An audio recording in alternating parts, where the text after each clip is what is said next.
हरे कृष्णा। हम श्रीमद् भगवद गीता के द्वितीय अध्याय गीता का सार इसके 28वें श्लोक को पढ़ रहे हैं। भगवान हमें समझा रहे कि हमको शोक नहीं करना चाहिए। उन्होंने 11वें श्लोक से लेकर के 28वें श्लोक तक वो अर्जुन को समझा रहे हैं। 11वें श्लोक में उन्होंने अर्जुन को डांटा था कि जो चीज बिल्कुल भी शोक करने योग्य नहीं है तुम उसके लिए शोक कर रहे हो। जो विद्वान जन है, जो पंडित लोग हैं, वो शरीर के त्यागने पर, जिसने शरीर त्याग दिया है या जिसने शरीर नहीं त्यागा है, वो उसके लिए शोक नहीं करता है। अर्जुन बहुत शोकाकुल है कि ये युद्ध होगा तो उनके जो परिजन हैं, उनके जो पितामह हैं, भीष्म पितामह और गुरु द्रोण है, वो मारे जाएंगे, इसलिए वो शोकाकुल है। अब भगवान ने उनको डांटा था कि अब शोक मत करें। अब समझा रहे कि शोक क्यों नहीं करना चाहिए। तो हम काफी पिछले श्लोकों को समझते हुए आ रहे हैं। पहले इस श्लोक की आवृत्ति करेंगे, मेरे पीछे बोलेगा। पहले डिम्पल जी आप बोलिए। अव्यक्तादीनि भूतानि अव्यक्तादीनि भूतानि व्यक्तम अध्यानि भारत व्यक्तम् अध्यानि भारत अव्यक्त निधनान्येव अव्यक्तनिधनान्येव तत्र का परिदेवना। तत्र का परिदेवना। बहुत सुंदर डिम्पल जी। कनक जी बाप कीजिए। अव्यक्तादीनि भूतानि अव्यक्तादीनि भूतानि व्यक्तम अध्यानि भारत व्यक्तम् अध्ययानि भारत अव्यक्त निधनान्येव अव्यक्तनिधनान्येव तत्र का परिदेवना। तत्र का परिदेवना। बहुत सुंदर। आभा जी अब आपकी बारी। अव्यक्तादीनि भूतानि अव्यक्तादीनि भूतानि व्यक्तमध्यानि भारत व्यक्तम् अध्यानि भारत अव्यक्तनिधनान्येव अव्यक्तानिधनान्येव तत्र का परिदेवना। तत्र का परिदेवना। बहुत सुंदर। तुंग विद्या जी। अव्यक्तादीनि भूतानि अव्यक्तानि भूतानि व्यक्तमध्यानि भारत व्यक्तमध्यानि भारत अव्यक्तनिधनान्येव अव्यक्तनिधनान्येव तत्र का परिदेवना। तत्र का परिदेवना। बहुत सुंदर, बहुत सुंदर। अच्छा सौम्यदीप प्रभु आप प्रयास करेंगे। इट्स ओके, अगर गलती भी होती है कोई बात नहीं, प्रयास कीजिए। अव्यक्तादीनि भूतानि अव्यक्तानि भूतानि व्यक्तमध्यानि भारत व्यक्तम् अध्यानि भारत अव्यक्तनिधनान्येव अव्यक्तनिधनान्येव तत्र का परिदेवना। तत्र का परिदेवना। बहुत सुंदर सौम्यदीप प्रभु, अच्छा किया आपने। तो आप सभी को भगवत गीता स्टडी ग्रुप पर इस श्लोक का ऑडियो रिकॉर्डिंग भेजा जाता है ताकि आप इसको प्रयास करके आए। मैं किसी का भी नाम ले सकती हूँ, तो आप अलर्ट रहेंगे कहीं आपका नाम तो नहीं है। ठीक है। तो जब जब हम भगवत गीता के श्लोकों को बोलते हैं, ये दिव्य मंत्र हैं, राइट। और भगवान कहते हैं कि ये मेरा ही स्वरूप है। भगवत गीता के महात्म्य में हम ये पढ़ते हैं, भगवान कहते हैं ये मेरा स्वरूप है। तो हम जब इनको पढ़ रहे हैं, हम भगवान को पढ़ रहे हैं, हम सीधे भगवान का संपर्क प्राप्त कर रहे हैं और ये हमको पवित्र करता है। हम जब भगवत गीता के श्लोक को पढ़ते हैं, इससे भगवान बहुत प्रसन्न संतुष्ट होते हैं। आप सभी ने बहुत अच्छा किया। अब इस श्लोक के अनुवाद को पढ़ते हैं। इस श्लोक में भगवान कह रहे हैं, सारे जीव प्रारंभ में अव्यक्त रहते हैं, मध्य अवस्था में व्यक्त होते हैं और विनष्ट होने पर पुनः अव्यक्त हो जाते हैं। अतः शोक करने की क्या आवश्यकता है। भगवान समझा रहे, सारे जीव पहले अव्यक्त रहते हैं, मध्यम अवस्था में प्रकट होते हैं और फिर अप्रकट हो जाते हैं। तो इसमें शोक करने की क्या जरूरत है। नहीं। अब इसी श्लोक का एक दूसरा लेवल ऑफ अंडरस्टैंडिंग भी है। जब सारे जीव प्रारंभ में अव्यक्त रहते हैं, अर्थात सारे जीव प्रधान में अव्यक्त अवस्था में रहते हैं, राइट। हम उधर ज्यादा व्याख्या नहीं करेंगे, उसको हम श्रीमद् भागवतम में डिटेल में पढ़ते हैं। हम इधर जो प्रभुपाद जी अपने तात्पर्य में बोल रहे हैं उतना ही समझेंगे। भगवान कह रहे जीव प्रारंभ में अव्यक्त रहते हैं, मध्य वाली अवस्था में वो प्रकट होते हैं, जिसमें वो दिखाई देते हैं। जब आत्मा शरीर धारण करता है तो दिखाई देता है। और फिर मृत्यु के बाद फिर अव्यक्त हो जाता है अर्थात अप्रकट हो जाता है। तो तुमको इस परिवर्तन के लिए शोक नहीं करना चाहिए, ऐसे समझा रहे। ठीक है, जैसे अब इसको एक सिंपल उदाहरण से समझिए। जैसे ये टेबल राइट अपनी अव्यक्त अवस्था में, अप्रकट अवस्था में वृक्ष में है। ये बना किससे है? लकड़ी से बना है। लकड़ी कहाँ से आई? पेड़ से, राइट। तो पेड़ में अव्यक्त अवस्था में टेबल मौजूद है, राइट। एक प्रोसेस से वो टेबल बना है, तो ये उसकी व्यक्त अवस्था है। और पेड़ में टेबल क्या है? अव्यक्त अवस्था में है। समझ रहे उदाहरण को? उसी प्रकार जो हमारा शरीर है उसके कॉन्टेक्स्ट में समझिए। हमारा शरीर किन से बना है? पंच महाभूत से बना है, राइट। तो हम ये कह सकते हैं, अगर आप ये उदाहरण समझ गए हो, कि जो टेबल है वो अप्रकट अवस्था में वृक्ष में है, राइट। फिर एक प्रोसेस से वो टेबल बना है। आप इस उदाहरण को समझ गए। अब देखिए, यही जो हमारा शरीर है वो ये पंच महाभूतों में अप्रकट अवस्था में है, राइट। ये पंच महाभूत हैं आकाश, वायु, अग्नि, जल और पृथ्वी। इन्हीं पंच महाभूतों से हमारा शरीर बना है। तो यहाँ पर जो शरीर है अप्रकट अवस्था में है और किसी प्रोसेस से फिर वो प्रकट अवस्था में आता है, नहीं। तो हमको इस प्रकार के परिवर्तन के लिए शोक नहीं करना चाहिए, ऐसा भगवान को समझा रहे हैं। तात्पर्य पढ़ते हैं, छोटा सा तात्पर्य लेकिन इंटरेस्टिंग तात्पर्य है। सो अनुवाद और तात्पर्य कृष्ण कृपा मूर्ति श्री श्रीमद AC भक्ति वेदांत स्वामी श्री प्रभुपाद द्वारा।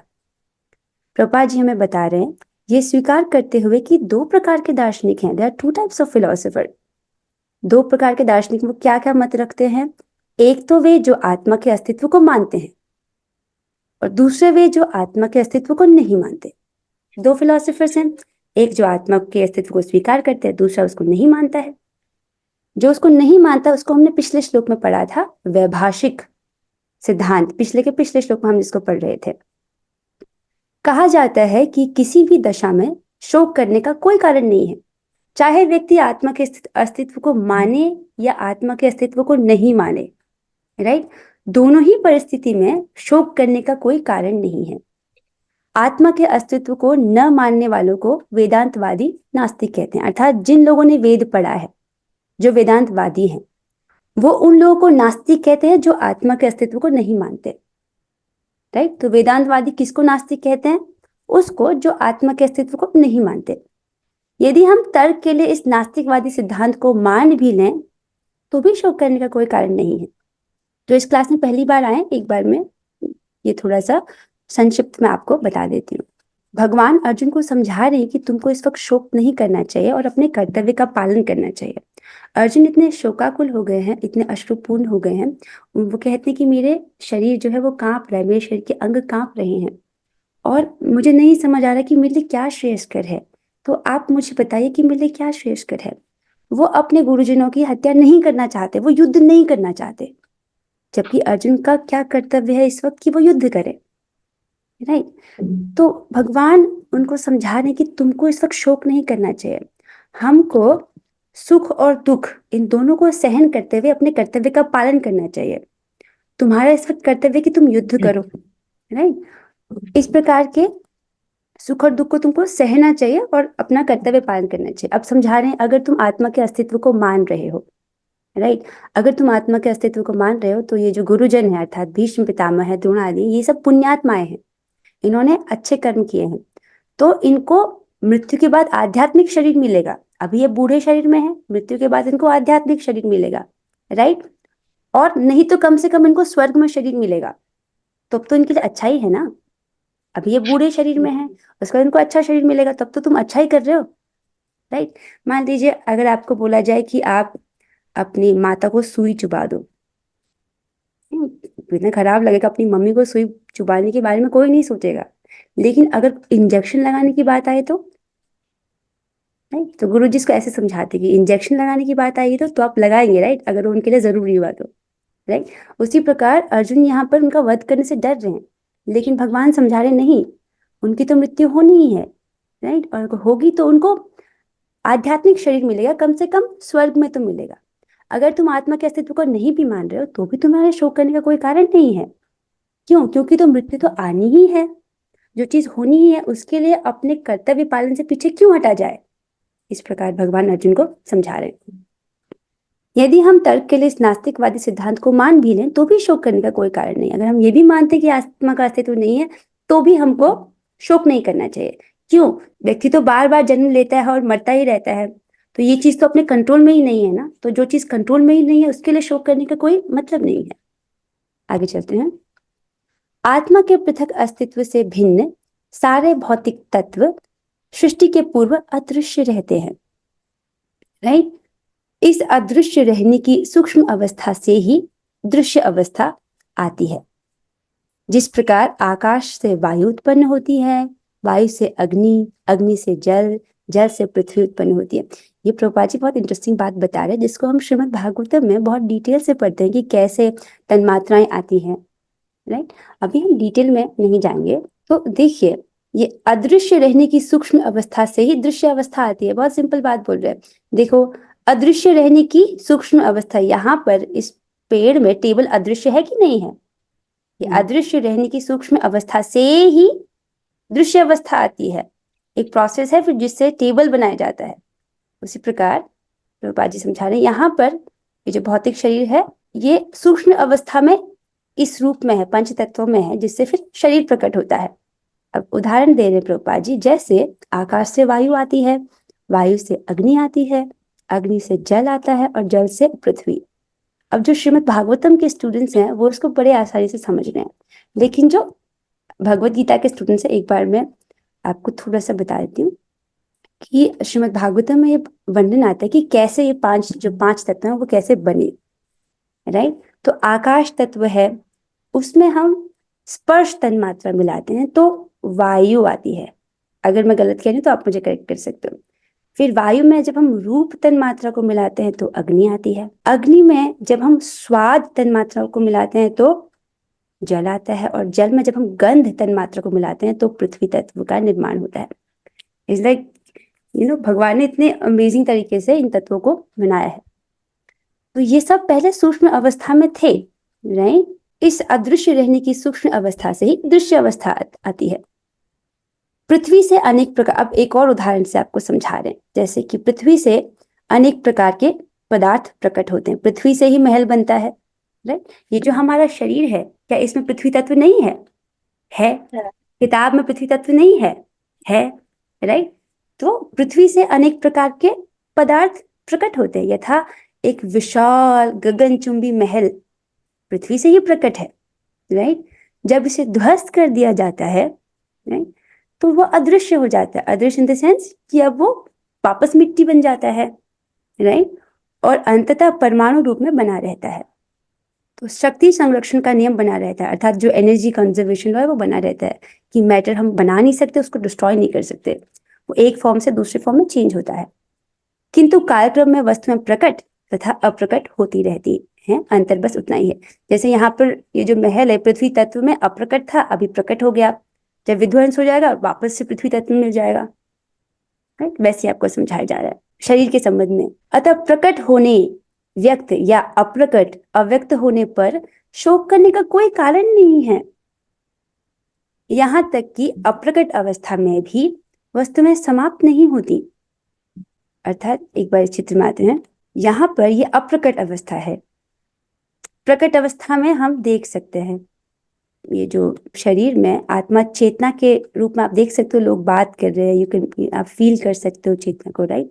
तो ये प्रकट अवस्था है और ये अप्रकट अवस्था है। ऐसा नहीं कि अप्रकट अवस्था में वो नष्ट हो गया, अप्रकट अवस्था में भी वो रहता है। आत्मा का कोई लॉस नहीं होता। नहीं? आत्मा जैसे कपड़े पहनते उस प्रकार इनको पहनता है, शरीर को धारण करता है और उसके बाद दूसरा शरीर धारण करता है। तो अप्रकट अवस्था में नष्ट नहीं होती आत्मा, ये बोला जा रहा है कि यहाँ तक कि अप्रकट अवस्था में भी वस्तुएं समाप्त नहीं होती। प्रारंभिक तथा अंतिम दोनों अवस्थाओं में ही सारे तत्व अप्रकट रहते हैं, केवल मध्य में ही वे प्रकट होते हैं और इस तरह इससे कोई वास्तविक अंतर नहीं पड़ता।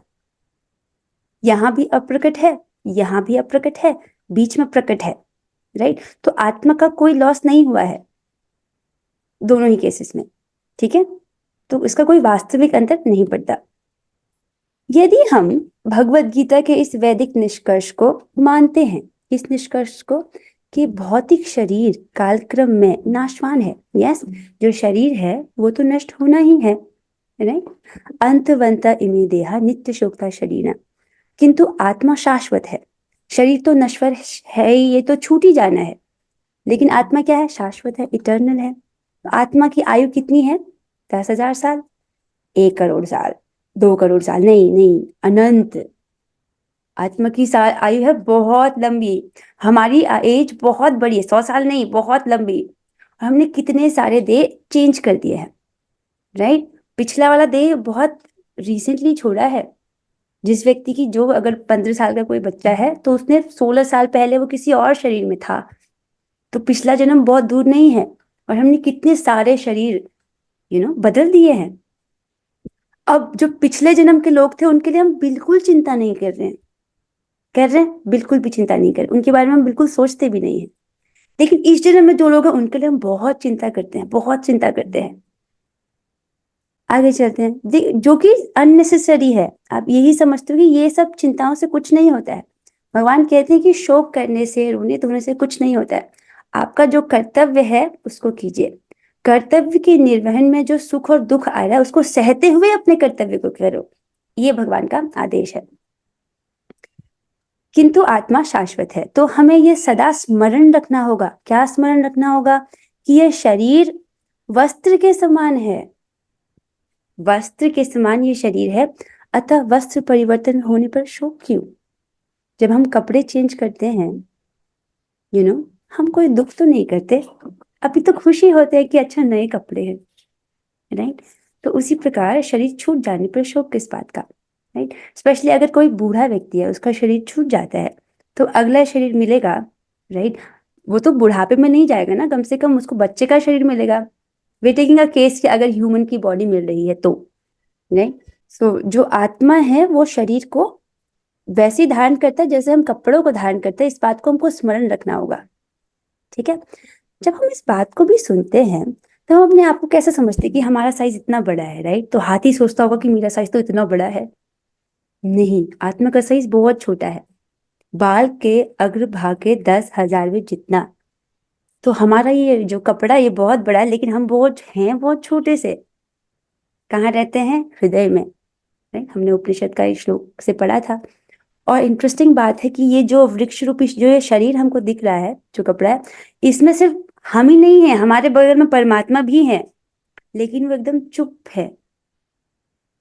कभी आपको महसूस होता है कि सोते वक्त, चलते वक्त, खाते वक्त, कि मेरे साथ एक और एक कोई और है यहाँ पर, राइट। परमात्मा भी रहते हैं, लेकिन वो एकदम निर्लिप्त अवस्था में रहते हैं, जैसे आकाश।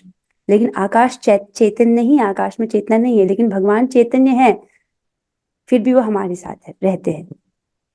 और जीवात्मा चाहे किसी भी योनि में चले जाए, चाहे मनुष्य योनि में हो, चाहे किसी कीड़े की योनि में क्यों ना चले जाए, किसी जानवर की योनि में क्यों ना चले जाए, भगवान तब भी हमारे साथ परमात्मा स्वरूप में रहते हैं। तो अतः वस्त्र परिवर्तन होने पर शोक क्यों? तो जैसे हम कपड़े चेंज करने पर शोक नहीं करते, तो वैसे ही देह परिवर्तन पर भी हमको शोक नहीं करना चाहिए। शाश्वत आत्मा की तुलना में भौतिक शरीर का कोई यथार्थ अस्तित्व नहीं होता। ब्रह्मा जी कहते हैं कि मेरी आयु शाश्वत आयु में एक स्पार्क के बराबर है। ब्रह्मा जी की आयु कितनी है? Just quickly revise it. उनकी जैसे 4 युग है ना, ये सतयुग, त्रेता युग, द्वापर युग और कलयुग, ये मिलके बनता है एक चतुर्युग, राइट। ऐसे 1000 चतुर्युग अगर हम मिला देते हैं तो ब्रह्मा जी का एक दिन, राइट, और उतनी ही ब्रह्मा जी की एक रात, ठीक है। इतना बड़ा ब्रह्मा जी का एक दिन है, राइट। अब ऐसे करके पूरा 100 साल ये ब्रह्मा जी की आयु है। और ब्रह्मा जी कहते हैं कि शाश्वत समय में, इटर्नल टाइम में मेरी उम्र कितनी, एक स्पार्क के जितनी है।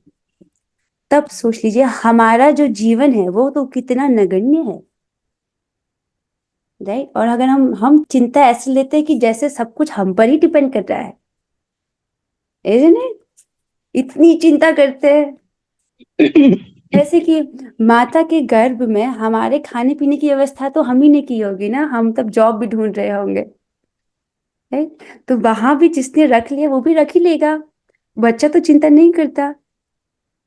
आइए, तो शाश्वत आत्मा की तुलना में भौतिक शरीर का कोई यथार्थ अस्तित्व नहीं है। तो शाश्वत जो आत्मा की जो एज है शाश्वत, उसके लिए जो शरीर है ना उसका एज बहुत छोटा है। इसके अस्तित्व का कोई यथार्थ अस्तित्व नहीं है। यह स्वप्न के समान है। देखो स्वप्न नहीं है, स्वप्न के जैसा है। राइट, देखो जैसे आप स्वप्न देखते हो ना, तो ऐसा नहीं समझना चाहिए कि सब मिथ्या ही है, ये जगत है, वास्तव में ये है। तो स्वप्न जैसा है बोला जा रहा है। स्वप्न में हम आकाश में उड़ते या राजा की भांति रथ पर आरूढ़ हो सकते हैं। यहाँ पर एक व्यक्ति सो रहा है, वो सपने में अपने आप को राजा समझ रहा है, सोच रहा है मेरा रथ आकाश में उड़ रहा है। सपना है, राइट। सब जब स्वप्न नहीं आया था तब स्वप्न अप्रकट था। अभी स्वप्न दिख रहा है तो ये प्रकट है। उठ जाने के बाद स्वप्न क्या होगा, अप्रकट हो जाएगा। तो क्या कोई स्वप्न के लिए शोक करता है? उठने के बाद देखा अरे मेरा तो कोई महल नहीं है, कोई रथ नहीं है, तो क्या शोक करेगा? नहीं, शोक नहीं करेगा, राइट। उसी प्रकार आत्मा भी इस वक्त सोया हुआ है। इसको हम डिस्कस करेंगे, पहले तात्पर्य पढ़ते हैं। स्वप्न में हम आकाश में उड़ते या राजा की भांति रथ पर आरूढ़ हो सकते हैं, किंतु जागने पर देखते हैं कि न तो हम आकाश में हैं न रथ पर। वैदिक ज्ञान आत्म साक्षात्कार को भौतिक शरीर के अनस्तित्व के आधार पर प्रोत्साहन देता है, राइट। तो वैदिक ज्ञान हमको प्रोत्साहित करता है कि हम आत्म साक्षात्कार की ओर प्रयास करें।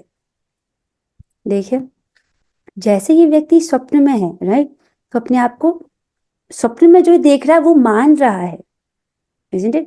अब देखो कभी कभी ऐसा होता है कि हम कुछ डरावना सपना भी देखते हैं। जैसे ये व्यक्ति देख रहा है कि इसके पीछे कोई शेर पड़ा है, तो वो बहुत टेंशन में कि अरे शेर पड़ा है मेरे पीछे, मुझे भागना है, अपनी जान बचानी है, नहीं। लेकिन जैसे ही उठता है कोई शेर नहीं है, कोई चिंता की बात नहीं है, अब तो कोई शोक नहीं करता, राइट। तो भयानक स्वप्न देखने पर व्यक्ति भय और शोक महसूस करता है, लेकिन नींद से जागते ही तुरंत उसका जो भय और शोक है वो सब चला जाता है। उसी प्रकार जो आत्मा है वो अविद्या रूपी निद्रा में है, राइट। तो इसलिए तो महाप्रभु कहते हैं जीव जागो, जीव जागो, राइट। हम सभी कैसे हैं? अविद्या रूपी निद्रा से ग्रसित है।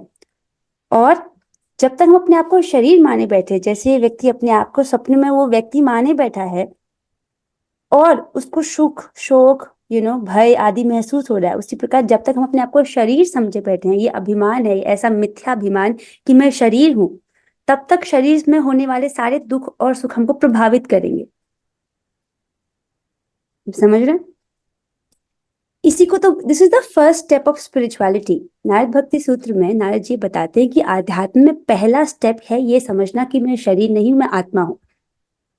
अभी हम इसको थ्योरी में जान रहे हैं और आत्मा के कार्य करने का प्रयास करते हैं। कैसे? नित्य हरिनाम जप करके, दिव्य ग्रंथों का पाठ करके, भगवान को भोग लगा करके, राइट। हमको रियलाइजेशन नहीं है लेकिन हम आत्मा के कार्य कर रहे हैं, क्योंकि हम जानते हैं कि जैसे जैसे जैसे लोहा अग्नि के संपर्क में रहता है तो वह अग्नि के गुण प्रकाशित करता है। अगर हम आत्मा वाले कार्य करेंगे तो आत्मा अपना जो स्वभाव है सत चित आनंद उसको प्रकाशित करेगा, राइट। लेकिन अभी हमको रियलाइज नहीं हुआ कि हमें इस शरीर से कुछ, मैं ये शरीर नहीं हूँ। अभी भी हमको भूख लगती है, बहुत नींद लगती है, आती है, नींद के प्रति आसक्त रहते हैं, जबकि आत्मा को नींद की कोई आवश्यकता नहीं है। जो गोस्वामी जी रहे हैं, शत गोस्वामी जी, वो इस अवस्था पर थे कि ये आहार भय निद्रा मैथुन सबसे मुक्त थे। वो चेतना का एक ऐसा भी लेवल है जहाँ गोस्वामी जी लोग थे, राइट। सो हम क्या हैं? देखिए यहाँ पर, अतः चाहे हम आत्मा के अस्तित्व को माने या न माने, शरीर नाश के लिए शोक करने का कोई कारण नहीं है। अब यहाँ पर ये टीका समाप्त होती है। तो जो सीक्वेंस में पढ़ते आ रहे हैं उनको तो ये बहुत आसान लगा होगा, लेकिन जो आज क्लास में, इस वाली क्लास में पहली बार आए हैं, आशा आप लोग को समझ आएगा। आप तो सभी तो विद्वान जन है, आप तो पढ़े हुए आप लोगों ने पहले से ही। मैं उम्मीद कर रही हूँ कि आप लोगों को ये समझ आ गया होगा। और देखिए, शरीर तो नश्वर है ही, राइट, और मृत्यु तो कभी भी आ सकती है। It's very uncertain. ऐसा नहीं है कि 50 साल या 30 साल या 20 साल बाद आएगी, राइट। हम सुनते हैं ना लोगों का शरीर किसी भी आयु में कैसे भी छूट सकता है, तो शरीर तो छूटने ही वाला है, तो जब तक ये शरीर है, इसका उपयोग हमको करना चाहिए अपने आत्म साक्षात्कार उसको पाने के लिए इसको यूज करना चाहिए अच्छे से, राइट? कैसे? भक्ति करके, राइट? तो देखिए, आत्मा की तो शाश्वत एज है, हम कितने सारे शरीर चेंज कर सके। यहाँ पर एक उदाहरण लिया गया, जैसे एक जन्म में कोई स्त्री था, फिर उसने देह बदला, फिर दूसरा जन्म हुआ, उसमें भी उसने बहुत पढ़ाई की, बेचारा 20 साल तक स्कूल गया, नौकरी ली, बच्चे हुए, सब कुछ टेंशन, फिर मर गया। फिर दोबारा से उसका जन्म हुआ, अरे अब तो स्त्री का शरीर मिल गया, अब तो बच्चे भी संभालने हैं, बहुत काम है, बहुत टेंशन लिया, फिर मृत्यु। देखो, इन सब के चीज में जो भी हो रहा है, एक चीज तो समझ आए ना कि फालतू की चिंताएं नहीं करनी चाहिए, क्योंकि देह तो परिवर्तन होता ही रहता है। मान लीजिए अगर कोई यहाँ पर है, अब उसने इधर इस जन्म में बहुत ज्यादा चिंता की थी अपने परिवार के लिए, जो अपना कर्तव्य है उसका पालन करना चाहिए। कर्तव्य के पालन में जो सुख और दुख है उसको सहन करते हुए चिंताएं नहीं करनी चाहिए। इसलिए भगवान कह रहे हैं कि चाहे जो भी हो, आपको शोक नहीं करना चाहिए, राइट? तो इसी के साथ ये टीका यहीं पर समाप्त होती है। बस एक लास्ट चीज है, अविद्या रूपी निद्रा से उठने का उपाय है। अभी जो जीवात्मा है वो अविद्या रूपी निद्रा में सोया हुआ है, राइट? तो उससे उठने का उपाय है कैसे? जैसे देखो, ये व्यक्ति सोया है, लेकिन जब हम सोते हैं तब भी हमारे कान एक्टिव रहते हैं, राइट? ये आप सभी भक्त आप तो जानते ही हो, अलार्म बजता है तो हमको सुनाई देता है, तो उससे वो उठ जाते हैं। उसी प्रकार अविद्या रूपी निद्रा से उठने का उपाय है हरे कृष्ण महामंत्र की दिव्य ध्वनि का जप करना और कान से इसका श्रवण करना, नहीं, इसको बहुत अटेंटिवली होकर आपको चैंट करना चाहिए। हम सुबह भी क्लास में यही पढ़ रहे थे, राइट? कि प्रमाद रूपी अपराध से बचते हुए बहुत यत्न पूर्वक सुनने का प्रयास करना चाहिए, ठीक है? तो इससे क्या होगा, हमारी जो अविद्या है उसकी निवृत्ति होगी और आत्मा का जो स्वाभाविक गुण है सच्चित आनंद, वो प्रकाशित होगा, ठीक है? इसी के साथ हम आज की क्लास को यहीं पर विराम देते हैं। कुछ प्रश्न हैं, ओहो 2 प्रश्न हैं, चलो मैं किसी से भी पूछ सकते हो, आप हाथ खड़ा कर सकते हो, राइट? जिनका कैमरा ऑन है तो मैं आपसे पूछ सकती हूँ। पहला प्रश्न है, वेदांतवादी किससे नास्तिक कहते हैं? अच्छा, ठीक है। एकांगी माता जी, नो, प्रिया मित्तल माता जी, प्रिया मित्तल माता जी, इट्स फॉर यू। हरे कृष्ण माता जी, दंडवत प्रणाम। धन्यवाद, बताइए। तो आत्मा के अस्तित्व को ना माने वह उसे नास्तिक कहते हैं, बहुत वेदांत। सुंदर, बहुत सटीक उत्तर दिया, बहुत अच्छे। अगला प्रश्न है, ये फिल इन द ब्लैंक्स है। यदि हम भगवत गीता के इस वैदिक निष्कर्ष को मानते हैं कि भौतिक शरीर कालक्रम में नाशवान है, अंतवंता इमे देहा किंतु आत्मा शाश्वत है, नित्य शोक्ता शरीर, तो हमें ये सदा स्मरण रखना होगा कि यह शरीर डैश के समान है, अतः डैश परिवर्तन होने पर शोक क्यों? एक ही शब्द जाएगा, तो कौन सा शब्द होगा यहाँ पर? हमें क्या स्मरण रखना होगा? कनक जी, अब आप बोलिए। कपड़ों के समान है। हाँ, ये शरीर कपड़ों के समान है, राइट? सो हमको ये स्मरण रखना है कि this is just like a cloth. अब जब कपड़ा फट जाता है तो हम रोने नहीं बैठते। जैसे अगर बुढ़ापे की ओर भी जाएंगे तो आत्मा बूढ़ी नहीं हो रही है, इट्स जस्ट अ कॉस्ट्यूम, ये हमारा कपड़ा है, इससे डिटैच होकर देखने का प्रयास करना चाहिए। या रिंकल्स आ रही हैं तो आपकी रिंकल्स नहीं आ रही हैं, कपड़े में है, राइट? इसको स्मरण रखना चाहिए, हमारा कपड़ा है, ठीक है? और इस प्रकार ये वस्त्र परिवर्तन पर शोक नहीं करना चाहिए, ठीक है? इसी के साथ हम आज की क्लास को यहीं पर विराम देते हैं। हम 3 बार हरे कृष्ण महामंत्र बोलेंगे और उसी के साथ ये क्लास यहीं पर हम समाप्त करते हैं। लेट्स रीड टुगेदर, सभी माइक ऑन कर लीजिए। हरे कृष्णा हरे कृष्णा हरे कृष्णा कृष्णा कृष्णा हरे हरे हरे राम राम राम हरे हरे, हरे कृष्णा हरे कृष्णा हरे कृष्णा हरे राम हरे हरे राम हरे राम हरे हरे कृष्णा कृष्णा हरे कृष्णा हरे कृष्णा कृष्णा हरे हरे राम राम राम हरे हरे। भगवद गीता की जय, भगवद की जय। और गौरंगा, हरे कृष्णा। हरे Krishna. Thank you for joining.